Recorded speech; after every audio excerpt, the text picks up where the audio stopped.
ഏവർക്കും നമസ്കാരം. Pookode veterinary sciences and animal husbandry യൂണിവേഴ്സിറ്റിയിൽ നടന്ന അതിദാരുണ സംഭവം, സിദ്ധാർത്ഥ് എന്ന 2ാം വർഷ വിദ്യാർത്ഥിയുടെ മരണം ആത്മഹത്യ എന്ന് പറയപ്പെടുന്നു. ഇത് ആത്മഹത്യയാണെങ്കിൽ അത് വിചിത്രമായ ആത്മഹത്യയാണ്. ഇത് സംബന്ധമായി പലവിധ ചർച്ചകൾ, ദിവസങ്ങളോളം നീണ്ടുനിന്ന വാഗ്വാദങ്ങൾ, കുറ്റാരോപണങ്ങൾ, രാഷ്ട്രീയ ചുവ ഉള്ള വാക്ക് മത്സരങ്ങൾ, ഗുസ്തികൾ, ഇവയൊക്കെയും നടന്നുകൊണ്ടേയിരിക്കുന്നു. എന്നാൽ ഇതിലൊന്നും പ്രതിപാദിക്കപ്പെടാത്ത ഒരു വലിയ പ്രശ്നമുണ്ട്. ഈ സംസ്ഥാനത്തെ ആകമാനം കാതലായി ബാധിക്കുന്ന ഒരു പ്രശ്നമുണ്ട്. എൻ്റെ അഭിപ്രായത്തിൽ അതാണ് ഈ സംഭവത്തിൻ്റെ അടിസ്ഥാന പ്രശ്നം. എന്നാൽ നമുക്ക് പ്രതീക്ഷിക്കാവുന്നതുപോലെ ആ പ്രശ്നത്തെ മാത്രം ആരും പരിഗണിക്കുന്നില്ല, പരാമർശിക്കുന്നില്ല എന്നത് വളരെയധികം നിരാശാജനകമാണ്. സിദ്ധാർത്ഥ് ഇപ്രകാരം 20ാമത്തെ വയസ്സിൽ ജീവനൊടുക്കേണ്ട ഒരു സാഹചര്യം ഒരിക്കലും ഒരു വിദ്യാഭ്യാസ സ്ഥാപനത്തിൻ്റെ ഉള്ളിൽ ഉണ്ടാകുവാൻ ഇടയാകരുതായിരുന്നു, യാതൊരു സംശയവുമില്ല. സിദ്ധാർത്ഥിനെ ആ ഒരു അവസ്ഥയിലാക്കി വെച്ച ആളുകൾ ആരായാലും, വിദ്യാർത്ഥികളാണെങ്കിലും കോളേജിൻ്റെ യൂണിവേഴ്സിറ്റിയുടെ ഭാരവാഹികളാണെങ്കിലും അവരെ മാതൃകാപരമായി ശിക്ഷിക്കണം. എന്നാൽ അതുകൊണ്ടൊന്നും ആയില്ല. അതല്ല നമ്മുടെ പ്രധാനപ്പെട്ട ഇഷ്യൂ എന്താണെന്ന് ചോദിച്ചാൽ, വിദ്യാഭ്യാസത്തെപ്പറ്റി നമുക്ക് ഒരു കാട്ടുപോത്തിൻ്റെ പോലും വിവരമില്ല എന്നത് തന്നെയാണ് നമ്മുടെ പ്രശ്നം. വിദ്യാഭ്യാസം എന്നാൽ എന്താണ്? ഒരു സ്റ്റുഡൻറ്റ്, ഒരു യുവാവ്, ഒരു യുവതി വിദ്യാഭ്യാസം പ്രാപിക്കുന്നു. ഇത് ഉന്നത വിദ്യാഭ്യാസം പ്രാപിക്കുന്നു. വെറ്റിനറി സയൻസസ് ഡോക്ടേഴ്സായിട്ടൊക്കെ അവർ വരേണ്ടതാണ്, പ്രവർത്തിക്കേണ്ടതാണ്. അങ്ങനെ വിദ്യാഭ്യാസം പ്രാപിച്ച ഒരു വ്യക്തിയുടെ സ്വഭാവവും വ്യക്തിത്വവും മൂല്യങ്ങളും കാഴ്ചപ്പാടും ആദർശങ്ങളും എന്തായിരിക്കണം? വിദ്യാഭ്യാസത്തിൽ കൂടെ നാം വാർത്തെടുക്കുന്ന സംസ്കാരം എന്തായിരിക്കണം? വ്യക്തിത്വ സ്വഭാവങ്ങൾ എപ്രകാരമായിരിക്കണം? വിദ്യാഭ്യാസം എന്ന് പറഞ്ഞാൽ എന്താണ്? ഇതിനെപ്പറ്റിയൊന്നും നമുക്ക് ചിന്തിക്കുവാൻ താല്പര്യമില്ല. ഞാനിങ്ങനെയുള്ള കാര്യങ്ങൾ പരാമർശിക്കുമ്പോൾ പലരും പറയുന്നു, തനിക്ക് ഫിലോസഫി താല്പര്യമാണ്, അതുകൊണ്ട് താനിതൊക്കെ പറഞ്ഞുകൊണ്ടിരിക്കുന്നു. ഇതിനകത്തൊന്നും വലിയ കാര്യമൊന്നുമില്ല. ഏറ്റവും പ്രധാനപ്പെട്ട കാര്യം എന്താണ്? ഈ കേസ് ക്രൈംബ്രാഞ്ച് അന്വേഷിക്കണോ, CBI അന്വേഷിക്കണോ? എനിക്കതിനകത്ത് സംശയമൊന്നുമില്ല, CBI അന്വേഷിക്കണം. കാരണം കേരളത്തിൻ്റെ സ്ഥിതി അനുസരിച്ച് ക്രൈംബ്രാഞ്ച് അന്വേഷിച്ച് രാഷ്ട്രീയ ചുവയുള്ള ഈ ഒരു സംഭവത്തിൻ്റെ സത്യം പൂർണ്ണതോതിൽ വെളിപ്പെട്ട് വരുമെന്ന് ഞാൻ കരുതുന്നില്ല. അതുകൊണ്ട് CBI അന്വേഷിക്കുന്നത് തന്നെയാണ് ഉത്തമം. അതിനകത്തൊന്നും വിവാദമുണ്ടാകേണ്ട കാര്യമില്ല. പക്ഷേ CBI അന്വേഷിച്ചാലും, ഇംഗ്ലണ്ടിൽ നിന്ന് സ്കോട്ട്ലൻഡ് യാർഡിനെ കൊണ്ടൊന്ന് അന്വേഷിപ്പിച്ചാലും, അമേരിക്കയുടെ CIA കൊണ്ടോ അല്ലെങ്കിൽ ഇസ്രായേലിൻ്റെ മൊസാദിനെ കൊണ്ടോ ആരെ കൊണ്ട് അന്വേഷിപ്പിച്ചാലും, കേരളത്തിൻ്റെ വിദ്യാഭ്യാസ മേഖലയിൽ സ്ഥിതി ചെയ്യുന്ന ഈ അടിസ്ഥാന ഭീകരമായ യാഥാർത്ഥ്യങ്ങൾ, ഏറ്റവും ശോചനീയമായ അവസ്ഥ, വിദ്യാഭ്യാസം എന്താ എന്നതിനെപ്പറ്റി എട്ടും പൊട്ടും തിരിയാത്തൊരു സംസ്ഥാനത്തിൻ്റെ ദുരവസ്ഥ, അതിന് അല്പം പോലും ആശ്വാസമോ മാറ്റമോ വരികയില്ല എന്നതാണ് ഇവർ മനസ്സിലാക്കേണ്ട കാര്യം. ഇപ്പോൾ സിദ്ധാർത്ഥിനെ പോലെ അനേകം ആളുകളെ നമ്മൾ കണ്ടു കഴിഞ്ഞു. പക്ഷേ ഈ പരമ്പര അവസാനിക്കുന്നില്ല. കാരണം ഈ പരമ്പര അവസാനിക്കത്തക്കവണ്ണമുള്ള നടപടികൾ സ്വീകരിക്കുവാൻ ഇതിനോട് ചുമതലയുള്ള ആളുകൾ ഒരു കാലത്തും സന്നദ്ധരാകുന്നില്ല എന്നത് തന്നെയാണ്. ഈ സംഭവത്തിന് അനേക വശങ്ങളുണ്ടെങ്കിലും എല്ലാം ഒരു വീഡിയോയിൽ ഉൾക്കൊള്ളിക്കുവാൻ സാധ്യമല്ലാത്തത് കൊണ്ട് ഒരേ ഒരു ചിന്ത മാത്രമാണ് ഈ വീഡിയോയിൽ ഞാൻ ഉൾക്കൊള്ളിക്കാൻ തീരുമാനിച്ചിട്ടുള്ളത്. അതിപ്രകാരമാണ്. അത് സൂചിപ്പിക്കുന്നതിന് വേണ്ടി ആ പശ്ചാത്തലം അല്പം ഒന്ന് സൂചിപ്പിച്ചുകൊള്ളട്ടെ. അപ്പോൾ വാലന്റൈൻസ് ഡേ ഫെബ്രുവരി 14. അന്ന് ഒരു യുവാവ് യുവതികളോട് കൂടെ നൃത്തം ചെയ്തു. ഇതാണ് അതിനകത്തെ പ്രൊവൊക്കേഷൻ എന്ന് പറയുന്നത്. ആ സംഭവത്തെ കൈകാര്യം ചെയ്യുന്നതിന് ഒരു വിദ്യാഭ്യാസ സ്ഥാപനത്തിൽ ഒരു രാഷ്ട്രീയ പാർട്ടിയോട് കൂറു പുലർത്തുന്ന വിദ്യാർത്ഥി സംഘടനകളുടെ കോർട്ടുണ്ടെന്നാണ് പറയുന്നത്. കോർട്ട്. ആ വിദ്യാഭ്യാസ സംഘടന അലിഖിത നിയമങ്ങൾ അവിടെ നടപ്പാക്കുന്നുണ്ട്. അങ്ങനെ ആ അലിഖിത നിയമസംഹിതയുടെ വെളിച്ചത്തിൽ കുറ്റം ചെയ്ത, അതായത് ഡാൻസ് ചെയ്തു എന്ന് പറയുന്ന കുറ്റം ചെയ്ത ഒരു വിദ്യാർത്ഥിയെ വിചാരണ ചെയ്യുന്നു. അത് 3 ദിവസം നീണ്ടു നിൽക്കുന്നു. വിചാരണയും അതിനോടനുബന്ധിച്ചിട്ടുള്ള കഥാപ്രസംഗവും. ഇതൊക്കെ ഒരു വിദ്യാഭ്യാസ സ്ഥാപനത്തിൻ്റെ ക്യാമ്പസിലാണ് നടക്കുന്നത് നിങ്ങൾ മനസ്സിലാക്കണം. അവിടെ ഒരു വൈസ് ചാൻസലറുണ്ട്, അവിടെ ഒരു ഡീനുണ്ട്. ഡീൻ ഓഫ് സ്റ്റുഡൻസ് വെൽഫെയർ എന്നാണ് സാധാരണ പറയാറുള്ളത്. പിന്നെ ഈ ഹോസ്റ്റൽ 1990 ആൺകുട്ടികൾ താമസിക്കുന്ന ഒരു ഹോസ്റ്റലിലെ വാർഡനുണ്ട്. അവിടെ ഏതാണ്ട് 400ഓളം കുട്ടികൾ പഠിക്കുന്നുണ്ട്. ഇവക്കാർക്കും ഇങ്ങനെയൊരു സംഭവം നടന്നുകൊണ്ടേ ഇരിക്കുന്നു എന്നതിനെപ്പറ്റി ഒരു ബോധവും അറിവും ഇല്ലായിരുന്നു എന്ന് വേണമെന്നോ നാം കരുതുവാൻ. ഈ സന്ദർഭത്തിൽ ഇതിനോടല്പം പ്രസക്തമുള്ളത് കൊണ്ട് എൻ്റെ അനുഭവത്തിൽ നിന്നൊരു കാര്യം ഞാൻ പറയും. ഞാൻ അതിൻ്റെ അർത്ഥത്തിൽ നല്ല രീതിയിൽ കാണണം അല്ലെങ്കിൽ സ്വീകരിക്കണമെന്ന് ഞാൻ മുഖവുരെ അഭ്യർത്ഥിക്കട്ടെ. ഞാൻ സെൻറ്റ് സ്റ്റീഫൻസ് കോളേജിൻ്റെ ചുമതലയിലായിരുന്നപ്പോൾ വളരെയധികം വിവാദം സൃഷ്ടിച്ച മനുഷ്യനാണ്. ഡൽഹി ഹൈക്കോടതി പോലും എന്നെ ഒരു സ്വേച്ഛാധിപതിയായി ചിത്രീകരിച്ചു. അതിന് പ്രധാനപ്പെട്ട കാരണം ഞാൻ കോളേജിൽ അച്ചടക്കം പുനഃസ്ഥാപിക്കാൻ സധൈര്യം ശ്രമിച്ചു എന്നത് തന്നെയാണ്. നമുക്കറിയാം, ഈ യുഗത്തിൽ മനുഷ്യൻ്റെ സ്വാതന്ത്ര്യം നന്നേ തെറ്റിദ്ധരിക്കപ്പെടുന്നു. പ്രത്യേകിച്ച് യുവതീവാക്കന്മാരുടെ മധ്യത്തിൽ സ്വാതന്ത്ര്യം എന്നാൽ എന്താണ് എന്നതിനെപ്പറ്റി നമ്മുടെ സംസ്കാരത്തെ അപേക്ഷിച്ചല്ല, പാശ്ചാത്യ സംസ്കാരത്തിൽ നിന്ന് കടമെടുത്ത ആശയങ്ങളിൽ കൂടെയാണ് വ്യക്തി സ്വാതന്ത്ര്യത്തെ മനസ്സിലാക്കുന്നത്. അതിൻ്റെ വിവിധമായ വശങ്ങളെപ്പറ്റിയും വിഷയങ്ങളെപ്പറ്റിയും ഞാനിപ്പോൾ പരിഗണിക്കാൻ ഉദ്ദേശിക്കുന്നത്. എന്നാൽ ഒരു വിദ്യാഭ്യാസ സ്ഥാപനത്തിൽ അനേകം ആളുകൾ പ്രവർത്തിക്കുന്നു, വിവിധ തരത്തിലുള്ള കുട്ടികൾ പഠിക്കുന്നു, സ്ത്രീകൾ, പെൺകുട്ടികളുണ്ട്, ആൺകുട്ടികളുണ്ട്. അവർ ഭാരതത്തിൻ്റെ വിവിധ സ്ഥലങ്ങളിൽ നിന്ന് വരുന്നവരാണ്. അവരെല്ലാം ഇവിടെ വന്നത് വിദ്യാഭ്യാസത്തിന് വേണ്ടി വന്നതാണ്. അല്ലാതെ സാംസ്കാരികമായ കലാമേള നടത്താനോ അല്ലെങ്കിൽ പാശ്ചാത്യ സംസ്കാരത്തിൻ്റെ ഗുണവിശേഷങ്ങൾ അതിൻ്റെ നഗ്നതാരൂപത്തിൽ അവതരിപ്പിക്കാനോ അല്ലെങ്കിൽ രാഷ്ട്രീയമായ ഒളിപ്പോര് നടത്താനോ ഒന്നുമല്ല.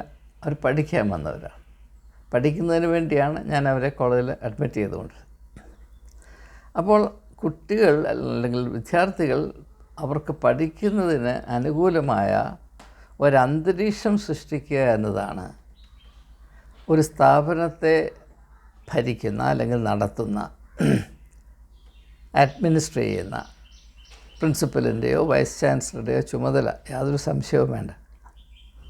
പക്ഷെ അങ്ങനെ ആ കടമ നിർവഹിക്കണമെങ്കിൽ ആ സ്ഥാപനം എന്തിനു വേണ്ടി നിൽക്കുന്നുവെന്നും വിദ്യാഭ്യാസം എന്നാൽ എന്താണെന്നും അങ്ങനെ വിദ്യാഭ്യാസം യുവജനങ്ങൾക്ക് കൊടുത്താൽ അതുമൂലം സമൂഹത്തിനും രാഷ്ട്രത്തിനും എന്ത് നന്മ വരണമെന്നുള്ളതിനെപ്പറ്റി വ്യക്തമായ ധാരണയും അദമ്യമായ ആഗ്രഹവും ഉണ്ടെങ്കിൽ മാത്രമേ ഈ ചുമതല വേണ്ടതുപോലെ കാര്യക്ഷമമായി നിർവഹിക്കാൻ സാധ്യമാകുകയുള്ളൂ എന്നതായിരുന്നു എൻ്റെ പക്ഷം. ഞാനത് താത്വികമായി പറയുക മാത്രമല്ല, അത് പ്രാവർത്തികമായി ഉപയോഗിക്കുകയും ചെയ്തു. അതുകൊണ്ട് എൻ്റെ ക്യാമ്പസിൽ എന്ത് നടക്കാം, എന്ത് നടന്നുകൂടാ, എന്ത് ചെയ്യാം, എന്ത് ചെയ്തുകൂടാ എന്നതിനെപ്പറ്റി വ്യക്തമായ അഭിപ്രായവും എനിക്കുണ്ടായിരുന്നു. ഞാൻ അഭിപ്രായം നടപ്പാക്കുകയും ചെയ്തിട്ടുണ്ട്. അതിനെപ്പറ്റി വലിയ വിമർശനം ഞാൻ ഏറ്റുവാങ്ങിയിട്ടുണ്ട്. സ്വേച്ഛാധിപതിയാണെന്ന് ഡൽഹി ഹൈക്കോടതി പോലും പറയത്തക്കവണ്ണമുള്ള അവസരമുണ്ടായി. എന്നാൽ ബോംബെയിൽ നിന്ന് പബ്ലിഷ് ചെയ്ത ബിസിനസ് സ്റ്റാൻഡേർഡ് എന്ന് പറയുന്ന മാസിക, അതിൻ്റെ ഒരു സീനിയർ ജേർണലിസ്റ്റ് എന്നെ ഇൻ്റർവ്യൂ ചെയ്യാനായി കോളേജിൽ വന്നു. അപ്പോൾ അവർക്ക് lunch with so and so എന്ന് പറഞ്ഞൊരു ഫീച്ചറുണ്ട്. ലഞ്ച് വിത്ത് വത്സൻ തമ്പു എന്നത് നിങ്ങൾക്കിപ്പോഴും ബിസിനസ് സ്റ്റാൻഡേർഡിൽ പോയി ഈ ഇൻ്റർവ്യൂ എടുത്ത് വായിക്കാവുന്നതാണ്. അപ്പോൾ ഈ ജേർണലിസ്റ്റ് എന്നെ ഇൻ്റർവ്യൂ ചെയ്യാൻ വരുന്നതിന് മുൻപ് അവർ നന്നേ ബാക്ക്ഗ്രൗണ്ട് വർക്ക് ചെയ്തിരുന്നു. കോളേജിലെ മറ്റനേകം പേരെ അവർ കണ്ട് സംസാരിച്ചു, പ്രത്യേകിച്ച് വിദ്യാർത്ഥികളെ കണ്ട് സംസാരിച്ചു. അത് പ്രത്യേകമായിട്ട് എൻ്റെ നെഗറ്റീവായിട്ടുള്ള കാര്യങ്ങൾ കണ്ടുപിടിക്കും, അതിനെപ്പറ്റി വിദ്യാർത്ഥികളുടെ അഭിപ്രായം എന്താണെന്നറിയാൻ. അപ്പോൾ അതിൻ്റെ പശ്ചാത്തലത്തിൽ ഈ ജേർണലിസ്റ്റ് ഒരു വിദ്യാർത്ഥിയോട് ചോദിച്ചു, നിങ്ങളുടെ പ്രിൻസിപ്പൽ ഒരു സ്വേച്ഛാധിപതിയാണ് എന്ന് ഹൈക്കോടതി പോലും പറയുന്നുവല്ലോ, നിങ്ങളുടെ അഭിപ്രായം എന്താണ്? വിദ്യാർത്ഥികളുടെയുള്ള അഭിപ്രായം എന്താണ്? അതിന് ആ വിദ്യാർത്ഥി പറഞ്ഞ മറുപടി വളരെ ശ്രദ്ധേയമാണ്. അത് ഇത്തരുണത്തിൽ അതിപ്രസക്തമായതുകൊണ്ട് ഞാൻ സൂചിപ്പിക്കുകയാണ്. ആ വിദ്യാർത്ഥി പറഞ്ഞത്, ഞങ്ങളുടെ പ്രിൻസിപ്പൽ കർശനമായി അച്ചടക്കം പാലിക്കുന്ന വ്യക്തി തന്നെയാണ്. അതുകൊണ്ട് എനിക്കും മറ്റനേർക്കും അദ്ദേഹത്തോട് അമർഷമുണ്ട്, എതിർപ്പുണ്ട്, വെറുപ്പുണ്ട്. പക്ഷേ ഒരു കാര്യത്തിൽ ഞങ്ങൾക്കെല്ലാവർക്കും സന്തോഷവും സംതൃപ്തിയും അദ്ദേഹത്തോട് കടമയുമുണ്ട്. അതെന്താണെന്ന് ചോദിച്ചപ്പോൾ പറഞ്ഞത്, ഈ ക്യാമ്പസിലെ സെൻറ്റ് സ്റ്റീഫൻസ് കോളേജിൻ്റെ ക്യാമ്പസ് തന്നെ 33 ഏക്കറിൽ പരന്നു കിടക്കുന്നു. ഈ ക്യാമ്പസിലെ ഒരില അനങ്ങിയാൽ ഞങ്ങളുടെ പ്രിൻസിപ്പൽ അറിയും. ഈ ക്യാമ്പസിൻ്റെ ഒരില അനങ്ങിയാൽ ഞങ്ങളുടെ പ്രിൻസിപ്പൽ അറിയും. അത് പകൽ മാത്രമല്ല, രാത്രിയിലും അറിയും. ഇത് ഞാൻ പറയാൻ കാര്യം, ഒരു വിദ്യാർത്ഥിയെ ചില കൂട്ടം വിദ്യാർത്ഥികൾ ചേർന്ന് വിചാരണ ചെയ്യുന്നു. വിചാരണ ചെയ്ത ശേഷം അവനെ ശാരീരികമായി ദ്രോഹിക്കുന്നു, 5 ഇടങ്ങളിൽ വെച്ച് ക്രൂരമായി മർദ്ദിക്കുന്നു, അപമാനിക്കുന്നു, അസഹനീയമായ ടോർച്ചർ അടിച്ചേൽപ്പിക്കുന്നു. ഇതൊക്കെ സംഭവിക്കുമ്പോഴും ഒരു വൈസ് ചാൻസലർ അറിയുന്നില്ല, ഒരു ഡീൻ അത് അറിയുന്നില്ല, ഒരു ഹോസ്റ്റൽ വാർഡൻ ഇതറിയുന്നില്ല, മറ്റ് വിദ്യാർത്ഥികളാരും അറിയുന്നില്ല എന്ന് പറഞ്ഞാൽ എനിക്ക് അത് വിശ്വസിക്കാൻ പ്രയാസമാണ്. അറിയുന്നില്ല എന്നത് യാഥാർത്ഥ്യമാണെങ്കിൽ ഈ പറയുന്ന തസ്തികയിലുള്ള ആളുകൾ അവർ വിദ്യാഭ്യാസ മേഖലയിൽ ഒരു നിമിഷം പോലും ഇരിക്കാൻ യോഗ്യതയുള്ളവരല്ല. അവർക്ക് വിദ്യാഭ്യാസം എന്നാൽ എന്ത് എന്നതിനെപ്പറ്റി പ്രാഥമികമായ അറിവ് പോലുമില്ല. അവർ മറ്റേതോ കച്ചവടത്തിന് അവിടെ കയറി ഇരിക്കുന്നവരാണ്, അല്ലെങ്കിൽ മറ്റാരുടെയോ വിഴുപ്പ് ഭാണ്ഡം ചുമക്കാനായിട്ട് ഏൽപ്പിച്ച് അവിടെ അവരെ ഇരുത്തിയിരിക്കുകയാണ്.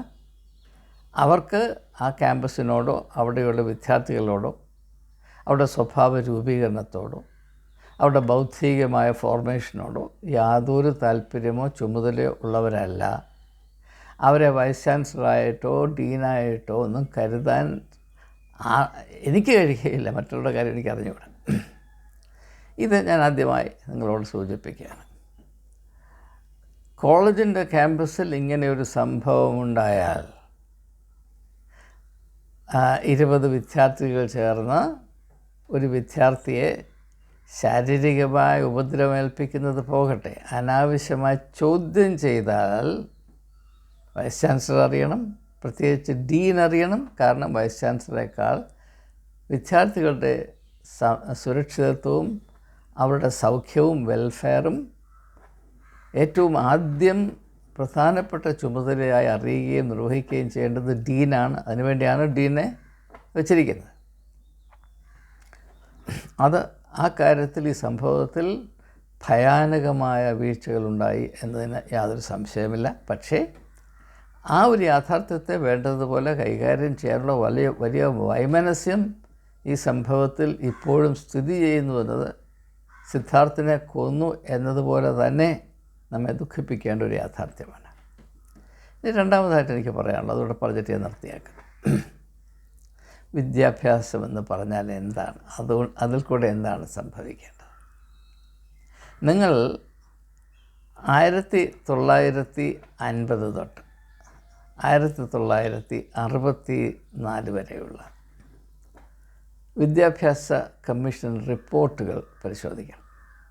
6 വിദ്യാഭ്യാസ കമ്മീഷൻ റിപ്പോർട്ടുകൾ ഉണ്ടായിട്ടുണ്ട് 1947 തൊട്ട്. അല്ല, അവസാനത്തെയാണ് കോത്താരി കമ്മീഷൻ റിപ്പോർട്ട് എന്ന് പറയുന്നത്.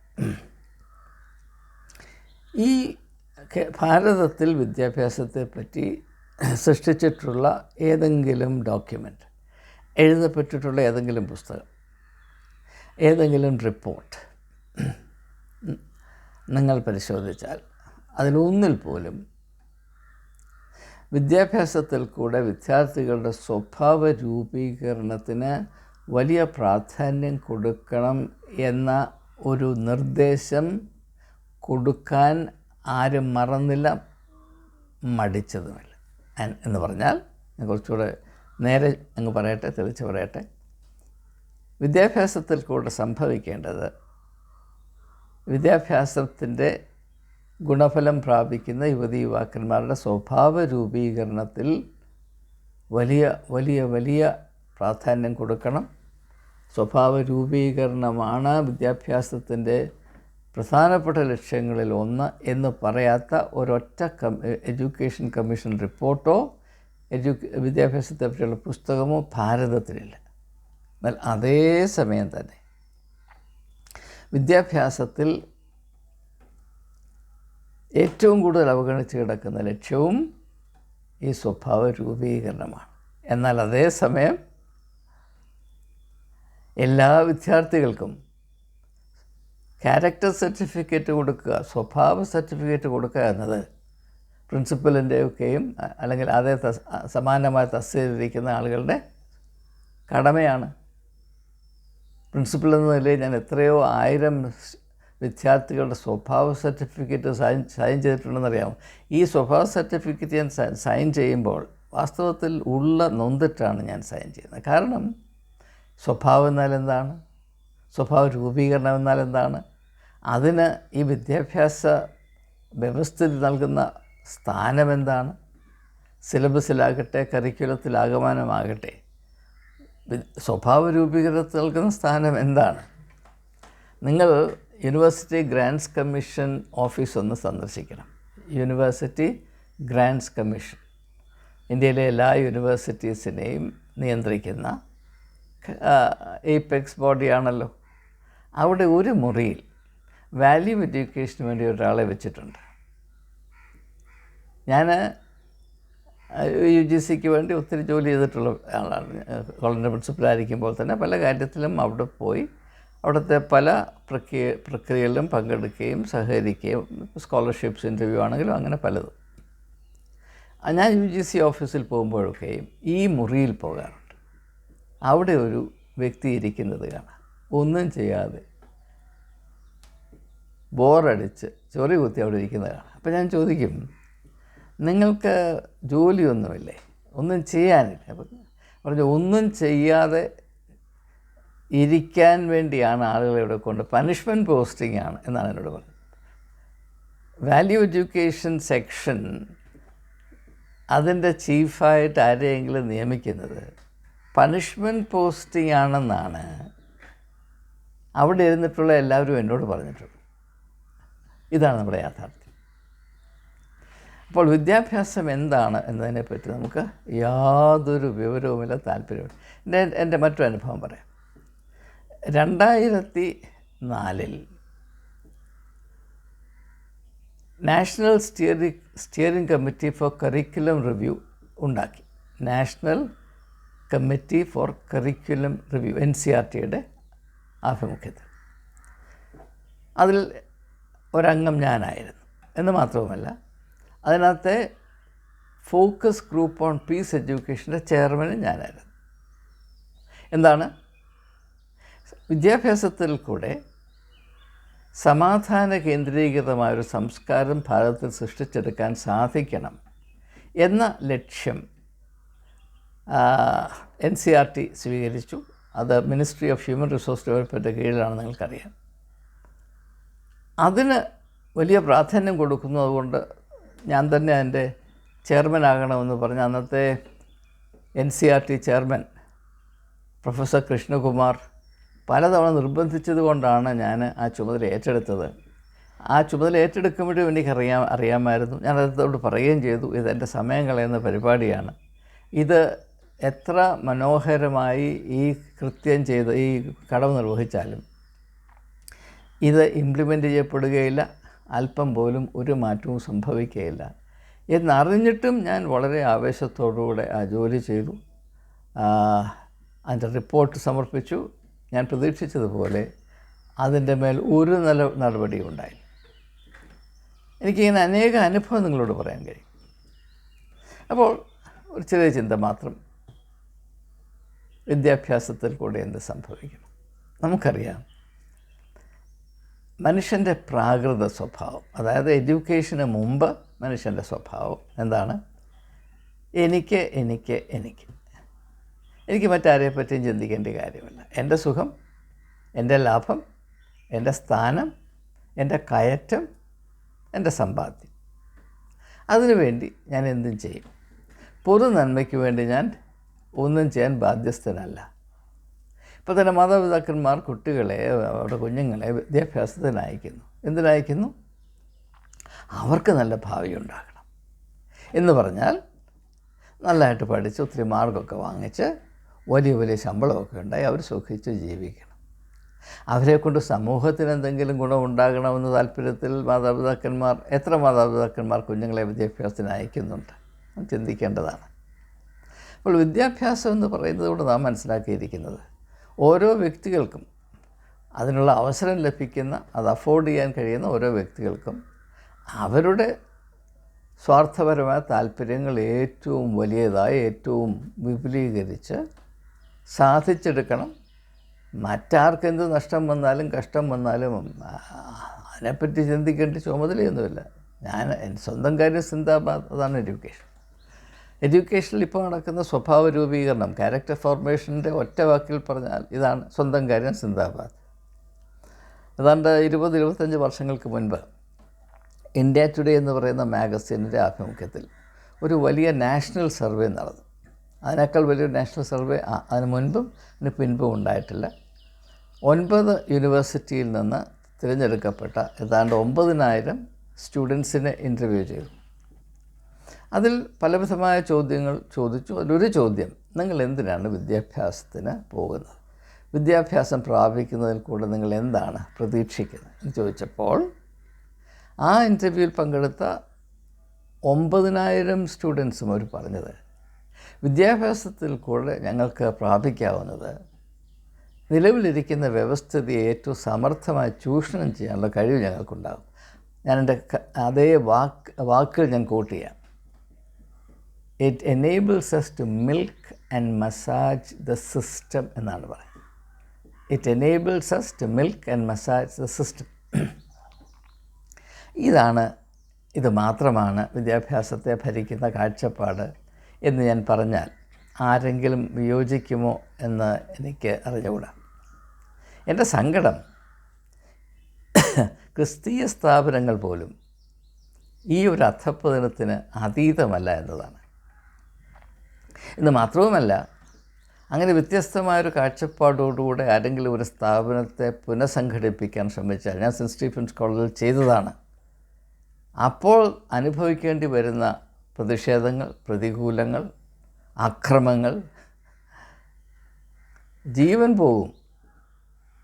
സമൂഹത്തിന് നന്മ വരത്തക്കവണ്ണം നാം എന്തെങ്കിലും ചെയ്താൽ നമുക്കെല്ലാവർക്കും താല്പര്യമുള്ള സ്വാർത്ഥ താല്പര്യത്തെ സംരക്ഷിക്കുകയും അതിനെ വലുതാക്കുകയും ചെയ്യുന്ന പ്രക്രിയയ്ക്ക് അപ്പുറത്തോട്ട് കടന്ന് സമൂഹത്തിന് നന്മ വരത്തക്കവണ്ണം വിദ്യാഭ്യാസ പ്രക്രിയ ഒന്ന് പുനഃസംഘടിപ്പിച്ചാൽ ജീവൻ പോകുന്ന പരിപാടിയാണെന്ന് പലർക്കും അറിഞ്ഞുകൂടാ. എൻ്റെ വിശദാംശങ്ങൾ അറിയണമെങ്കിൽ എൻ്റെ പുസ്തകം വായിച്ചാൽ മതിയാകും. ഓൺ എ സ്റ്റോമി കോഴ്സ് എന്നാണ് പുസ്തകത്തിൻ്റെ പേര്. അത്രമാത്രമേ ഇപ്പോൾ പറയുന്നുള്ളൂ. അപ്പോൾ മനുഷ്യൻ്റെ പ്രാകൃത സ്വഭാവമായ എനിക്ക് എൻ്റെ കാര്യം, സ്വന്തം കാര്യം, ചിന്താബാധ, അതിൽ നിന്ന് അവനെ വിടുവിച്ച് ഒരു വിശാലമായ കാഴ്ചപ്പാടും വർദ്ധിച്ച ഒരു ഉത്തരവാദിത്വ ബോധവും, അതായത് ഞാൻ എനിക്ക് വേണ്ടി മാത്രം ജീവിച്ചാൽ ഒക്കില്ല, എൻ്റെ സമൂഹത്തിൻ്റെ ഉന്നമനത്തിന് വേണ്ടി ഞാൻ പ്രവർത്തിക്കണം, മാത്രവുമല്ല എൻ്റെ രാജ്യത്തിൻ്റെ സൃഷ്ടി, നേഷൻ ബിൽഡിംഗ്, അതിന് സംഭാവന ചെയ്തത്തക്കവണ്ണം എൻ്റെ കഴിവുകളെയും വ്യക്തിത്വത്തെയും ഞാൻ വളർത്തണം. എല്ലാറ്റിനും ഉപരിയായി ഞാൻ പ്രതിനിധാനം ചെയ്യുന്ന മനുഷ്യജാതി, മാനവജാതിയുടെ നന്മ എന്താണെന്ന് വെളിപ്പെടുത്തത്തക്കവണ്ണം പ്രവർത്തിപ്പാനുള്ള ആത്മീയമായ വ്യക്തിത്വം കൂടെ പ്രാപിക്കുന്നത് വിദ്യാഭ്യാസത്തിൻ്റെ ലക്ഷ്യമായിരിക്കണം. ഇങ്ങനെയുള്ള അറിവ്, അതാണ് സ്വഭാവ രൂപീകരണം നാം പറയുന്നത്. ഇപ്പം ഞാൻ എനിക്ക് വേണ്ടി ചിന്തിക്കുന്നു, എനിക്ക് വേണ്ടി അധ്വാനിക്കുന്നു, എനിക്ക് വേണ്ടി മാത്രം നിലകൊള്ളുന്നു, അത് സ്വഭാവമല്ല. അത് മൃഗീയമായ ഒരു നിലപാടാണ്, അത് സ്വഭാവമല്ല. എന്താണ് സ്വഭാവം അല്ലെങ്കിൽ ക്യാരക്ടർ എന്ന് പറയുന്നത്? ഞാൻ വളരണം, എനിക്ക് എൻ്റെ ജീവിതത്തിന് ചുമതലയേറ്റെടുക്കാനുള്ള കെൽപ്പുണ്ടാകണം. അതുപോലെ തന്നെ ഞാനൊരു സാമൂഹ്യ ജന്തുവാണ്, സോഷ്യൽ ക്രീച്ചറാണ്. ഞാനൊരു സമൂഹത്തിൽ ഉൾപ്പെട്ടിരിക്കുന്നു. ഈ സമൂഹമില്ലെങ്കിൽ എനിക്ക് നിലനിൽപ്പില്ല. ഞാൻ പ്രാപിക്കുന്ന വിദ്യാഭ്യാസം തന്നെ ഒരു സമൂഹത്തിൻ്റെ സംഭാവനയാണ്, ഒരു രാഷ്ട്രത്തിൻ്റെ ഔദാര്യം കൂടെയാണ്. ഇപ്പോൾ ഉന്നത വിദ്യാഭ്യാസം പ്രാപിക്കുന്ന ഓരോ വ്യക്തിയും, ഓരോ സ്റ്റുഡൻറ്റും സർക്കാരിൻ്റെ കയ്യിൽ നിന്ന് ഒരു വർഷം 1,00,000-ൽ പരം രൂപ സബ്സിഡിയായിട്ട് അനുഭവിക്കുന്നുണ്ട് എന്ന് നിങ്ങൾക്ക് ആർക്കെങ്കിലും അറിയാം? ഇപ്പം മെഡിക്കൽ എഡ്യൂക്കേഷനാണെങ്കിൽ അതിൽ വളരെ കൂടുതലാണ്. ഞാൻ സാധാരണ ഒരു കോളേജിൽ പഠിക്കുന്ന വ്യക്തിയെ പറ്റിയാണ് പറയുന്നത്. ഇന്നും ഒരു വിദ്യാർത്ഥി, ഒരു അണ്ടർ ഗ്രാജുവേറ്റ് സ്റ്റുഡൻറ്റ്, ഒരു പോസ്റ്റ് ഗ്രാജുവേറ്റ് സ്റ്റുഡൻറ്റ് ഗ്രാൻഡ് നീഡുള്ള കോളേജിൽ പഠിച്ചാൽ മാസം 50 രൂപയാണ് ട്യൂഷൻ ഫീ. മറ്റ് ഫീസ് കാണും, ട്യൂഷൻ ഫീ അതാണ്. ബാക്കി പണം എവിടെ നിന്ന് വരുന്നു? സർക്കാരിൽ നിന്ന് വരുന്നു, UGCയിൽ നിന്ന് വരുന്നു. UGCയിൽ ഈ പണം എവിടെ വരുന്നു? പൗരന്മാർ, രാജ്യത്തിൻ്റെ ജനത അവരുടെ ടാക്സ് കൊടുക്കുമ്പോൾ അതിൽ നിന്ന് വരുന്നു. അത് പാവപ്പെട്ടവൻ്റെ ടാക്സും അതിനകത്തുണ്ട്. ഇൻഡയറക്റ്റ് ടാക്സ് എന്ന് പറഞ്ഞാൽ നിങ്ങൾക്കറിയാമല്ലോ. നിങ്ങൾ കടയിൽ പോയി ഒരു പേന വാങ്ങിച്ചാൽ അതിലും കൂടെ നിങ്ങൾ ടാക്സ് കൊടുക്കുകയാണ്. അരി വാങ്ങിച്ചാൽ, പഞ്ചസാര വാങ്ങിച്ചാൽ, ഉപ്പും മുളകും വാങ്ങിച്ചാൽ നിങ്ങൾ ടാക്സ് കൊടുക്കുകയാണ്. അതെല്ലാം ഈ ശമ്പളത്തിലുണ്ട്. ഈ വിദ്യാഭ്യാസ സ്ഥാപനങ്ങൾ നടത്തുന്നതിൽ അതിൻ്റെ ഒരു ചെറിയ പങ്കുണ്ട്. ഈ സമൂഹമാണ് നിങ്ങൾക്ക് വിദ്യാഭ്യാസം നൽകുന്നത്. ഈ രാജ്യമാണ് നിങ്ങൾക്ക് ഈ അവസരങ്ങൾ നൽകുന്നത്. എന്നിട്ടും എനിക്ക് സമൂഹത്തോടോ രാഷ്ട്രത്തോടോ മനുഷ്യജാതിയോടോ യാതൊരു കടമയുമില്ല, ഞാൻ എനിക്ക് വേണ്ടി മാത്രം എന്ന് പറയുന്ന ഈ ഒരു നിലപാട്, ഇതിനെ നാം എങ്ങനെ സഹിക്കും? പക്ഷേ ഇത് മാത്രമാണ് വിദ്യാഭ്യാസത്തിൽ കൂടെ നാം പ്രൊമോട്ട് ചെയ്യുന്നത്, വളർത്തിയെടുക്കുന്നത്, പ്രചരിപ്പിക്കുന്നത് എന്ന് പറയുമ്പോൾ ഇതിനെ വിദ്യാഭ്യാസമെന്നല്ല പറയേണ്ടത്. ഇതിൻ്റെ വിദ്യ ആഭാസത്തരമെന്നാണ് പറയേണ്ടത്. പൂക്കോട് വെറ്റിനറി യൂണിവേഴ്സിറ്റി നടന്നുകൊണ്ടിരിക്കുന്നത് വിദ്യാഭ്യാസമല്ല, വിദ്യ ആഭാസത്തരമാണ്. ഇത് മനസ്സിലാക്കാനുള്ള മൂളയെങ്കിലും നമുക്കുണ്ടാകണം. മനസ്സിലാക്കിയാൽ മാത്രം പോരാ. ഈ ശാപത്തിൽ നിന്ന് സംസ്ഥാനത്തെ വിടുവിപ്പാൻ ദൃഢമായ നിലപാടെടുക്കാൻ മനുഷ്യർക്ക് കഴിയണം. ഇതൊന്നും മാറ്റിയെടുക്കാൻ വയ്യാത്ത രോഗങ്ങളല്ല, വളരെ പെട്ടെന്ന് തന്നെ മാറ്റിയെടുക്കാവുന്നതാണ്. പക്ഷേ അതിന് ലക്ഷ്യബോധവും തൻ്റെടവും വേണം. ഈ സംസ്ഥാനത്തോടും ഇതിലെ ജനതയോടും സ്നേഹം വേണം. പാർട്ടിയുടെ പുറംചൊറിഞ്ഞുകൊണ്ടിരുന്നാൽ നടക്കത്തില്ല. ഒരു സമൂഹത്തെ നശിപ്പിക്കുകയാണ് പാർട്ടിയുടെ ലാഭം. ഏത് പാർട്ടിയാണെങ്കിലും, ഇപ്പോൾ KSU ആണെങ്കിലും SF ആണെങ്കിലും ആരുമായിക്കൊള്ളട്ടെ, എല്ലാം ഒരേ അച്ചിൽ നിന്ന് ഇറങ്ങിയതാണ്. വിദ്യാഭ്യാസം എന്താണെന്ന് അറിയാൻ മേലാത്ത കാടന്മാർ, കോളേജുകളിൽ കയറിയിരുന്നത് നിരങ്ങി അവിടെ തൂറി നാറ്റുന്ന കുരങ്ങന്മാർ. ഇത് മനസ്സിലാക്കുക. ഇത്രയൊക്കെ നടന്നിട്ട് നമ്മുടെ കണ്ണ് തുറന്നില്ലെങ്കിൽ ഇനി എന്നാണ് നാം മനസ്സിലാക്കാൻ? അതുകൊണ്ട് പ്രിയമുള്ളവരെ, കേരളത്തിൽ ഒത്തിരി വിദ്യാഭ്യാസ സ്ഥാപനങ്ങളുണ്ട്, പക്ഷേ ഇവിടെ വിദ്യാഭ്യാസമില്ല. മറ്റെല്ലാം ഉണ്ട്, നമുക്ക് വിദ്യാഭ്യാസമില്ല.